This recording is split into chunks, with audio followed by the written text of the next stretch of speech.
बीड जिल्ह्यात अवकाळी पावसाने पिकांचे मोठे नुकसान, नुकसानीचे तातडीने पंचनामे करण्याचे जिल्हाधिकाऱ्यांनी दिले आदेश। बीड जिल्ह्यात सध्या अवकाळी पाऊस तांडव करत आहे। या पावसामुळे जिल्ह्यातील उन्हाळी पिकांबरोबरच फळबागांचे मोठे नुकसान झाले आहे। जिल्ह्यातील या परिस्थितीची जिल्हाधिकारी विवेक जॉन्सन यांनी तातडीने दखल घेतली आहे।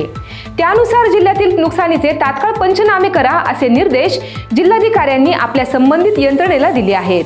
नैसर्गिक आपत्तीमुळे नुकसान झालेल्या शेतकऱ्यांप्रती राज्य शासन संवेदनशील आहे। एप्रिल व मे महिन्यात झालेल्या अवकाळी पावसाने शेत पिकांचे नुकसान झालेल्या शेतकऱ्यांना तातडीने मदत मिळावी यासाठी शेत पिकांच्या नुकसानीचे पंचनामे तातडीने करावेत।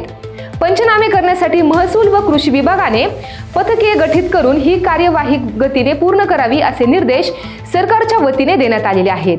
पूर, अवेळी पाऊस, दुष्काळ, वादळी वारा व गारपीट या नैसर्गिक आपत्तींमुळे बाधित झालेल्या शेतकऱ्यांना दिलासा देण्यास शासन नेहमीच प्राधान्य देत आहे। विविध नैसर्गिक आपत्तींमुळे बाधित झालेल्या शेत पिकांच्या नुकसानीपोटी सन 2023-2024 या वर्षात 54,80,000 पात्र शेतकऱ्यांना 4,833 कोटी रुपये, तर 2024-2025 या आर्थिक वर्षात 69,03,000 शेतकऱ्यांना 6,989 कोटी आणि 1 एप्रिल 2025 ते आतापर्यंत शेतकऱ्यांना 975 कोटी रुपयांची मदत देण्यात आलेली असल्याचे मदत व पुनर्वसन मंत्री श्री जाधव पाटील यांनी म्हटले आहे।